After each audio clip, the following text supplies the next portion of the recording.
शांति ओम शांति ओम शांति। मंगलाचरण। ओम नमो वात्पते नमो गणपते नमो प्रथम पते नमस्ते अस्तु लंबोदराय एकदंताय विघ्न विनाशिने शिवसुताय श्रीवरदमूर्ते नमो नमः। प्रथम पूज्य महागणपते नमः। ओम श्रीनाथादिगुरुत्रयं गणपतिपीठत्रयं भैरवं सिद्धोगवटुत्रयं पदिवं दूतिक्रम मंडलम वीरानष्टकं चतुष्कं षष्टिनवकं वीरावली पंचकं श्रीमंत्रमालिनी मंत्रा सहित वंदे गुरुमंडलम। मैं मेरे गुरुओं के द्वारा, जिनके द्वारा मैंने ये ज्योतिष की गूढ़ और अत्यंत प्राच्य विद्या को प्राप्त किया है, मैं उन सभी मेरे गुरुओं को नमन करता हूँ। मैं दिनेश फिल्म्स के यूट्यूब के सभी दर्शकों का स्वागत करता हूँ। आज जिस विषय को लेकर हम प्रस्तुत हुए हैं, ये विषय है कोरोना महामारी के अवसर पर तनाव और अवसाद से किस प्रकार मुक्ति पाई जाए। वर्तमान में हिंदी मास के हिसाब से हम श्रावण मास में हैं। श्रावण मास का नाम जब सूर्य कर्क राशि में और श्रवण नक्षत्र में प्रवेश करता है तो उस मास का नाम श्रावण मास कहा जाता है। श्रावण मास भगवान शिव को क्यों प्रिय है? पौराणिक मान्यताओं के अनुसार सनत कुमार ने एक बार भगवान शंकर से प्रश्न किया, हे महादेव, आपको ये श्रावण मास क्यों प्रिय है? भगवान शिव जी ने कहा कि सती के यज्ञ में जलने के बाद में जब गौरी ने राजा हिमाचल के यहाँ जन्म लिया, तब गौरी पार्वती ने भगवान शंकर को प्राप्त करने के लिए श्रावण मास में निराहार रहकर व्रत किया और भगवान शंकर को पति रूप में प्राप्त किया।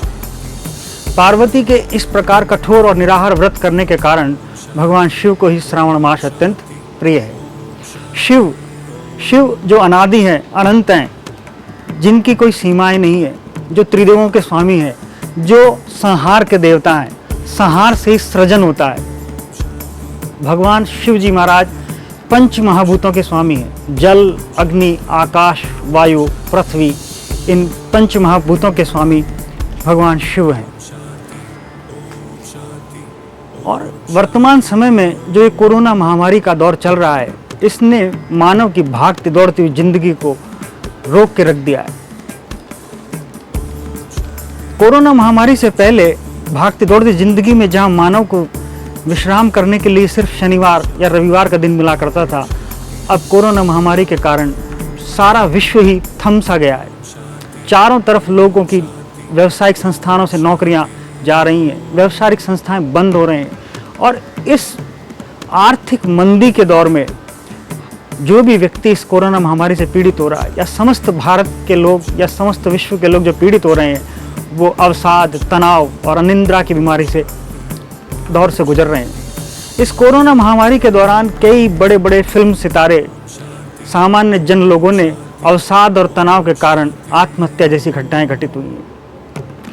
इस तनाव और अवसाद की परेशानी से बाहर निकलने के लिए परमपिता परमेश्वर भगवान शिव जी महाराज ने इस श्रावण मास में हमें एक अत्यंत शुभ अवसर प्रदान किया है, और वो अवसर है सोमवती अमावस्या। सोमवती अमावस्या को इस बार जो संयोग बन रहा है, वह संयोग 20 वर्ष के बाद बन रहा है। इस दिन चंद्रमा अपनी स्वराशि में, गुरु अपनी स्वराशि में, शुक्र अपनी स्वराशि में और शनि अपनी स्वराशि में रहेंगे। और इस समय पर अगर कोई भी व्यक्ति जिसको भी अवसाद या तनाव या निंद्रा की परेशानी है, उन सब से मुक्ति पाने के लिए भगवान शंकर को शहद, दूध, दही, घी और गंगा जल मिलाकर पंचामृत बनाए और भगवान शिव के पंचाक्षरी स्त्रोत से सोमवती अमावस्या के रोज भगवान शिव को स्नान कराए और पंचाक्षरी स्त्रोत का पाठ करे, तो उसको घर में, मन में सुख समृद्धि, शांति और तनाव की परेशानी से मुक्ति मिले। चंद्रमा मन का कारक है। हमारे वेदों में चंद्रमा मनसो जाते, इस सूत्र का उल्लेख किया गया है। मनुष्य के शरीर में दो प्रकार की कार्यप्रणाली काम करती है, एक मस्तिष्क और एक मन। मस्तिष्क शरीर में काम करने वाला एक अंग है, जबकि मन एक व्यक्ति की बनाई हुई संकल्पना है और मन के द्वारा ही व्यक्ति के जीवन में सफलता और असफलता की कड़ी निर्धारित होती है। मन चंद्रमा का कारक है और जब भी जातक की कुंडली में चंद्रमा पीड़ित होगा तो वह अवसाद, तनाव की परेशानी से गुजरेगा। और वर्तमान समय में कोरोना की महामारी ने संपूर्ण विश्व के अस्त्र शस्त्र, लोगों के रोजी रोजगार सबको छीन के और तहस नहस कर दिया। भगवान शंकर परमपिता परमेश्वर अत्यंत दयालु हैं।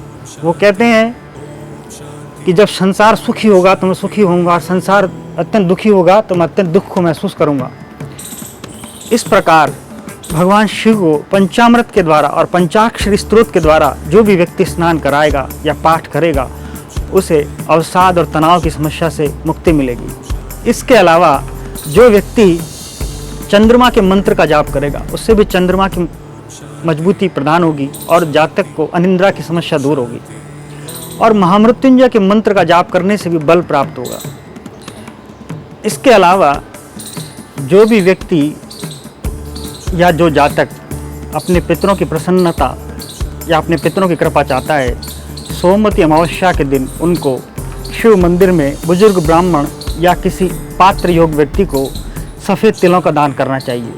जो महिलाएं सौभाग्य की प्राप्ति करना चाहती हैं उन्हें अश्वत्थ वृक्ष यानी पीपल के वृक्ष की पूजा करनी चाहिए। महाभारत के भीष्म पर्व में पितामह भीष्म ने महाराज युधिष्ठिर को बताया है, सोमवती अमावस्या के दिन जो भी व्यक्ति गंगा स्नान करेगा उसके पितृ स्वर्गलोक को जाएंगे। आप सभी लोग सोमवती अमावस्या पर बताए गए सभी उपायों को करें और अपने जीवन को तनाव मुक्त, अवसाद, कष्ट और परेशानी से दूर करें।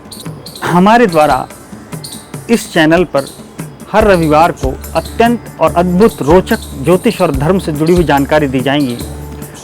आप हमारे इस चैनल को अत्यधिक सब्सक्राइब करें और लाइक करें, शेयर करें। जिस किसी भी व्यक्ति को कुछ ज्योतिष संबंधी कोई समाधान लेना है, शनिवार और रविवार की शाम 4 से 5 उपरोक्त दिए गए नंबर पर संपर्क करें। निःशुल्क समाधान हमारी तरफ से दिया जाएगा। नमस्कार।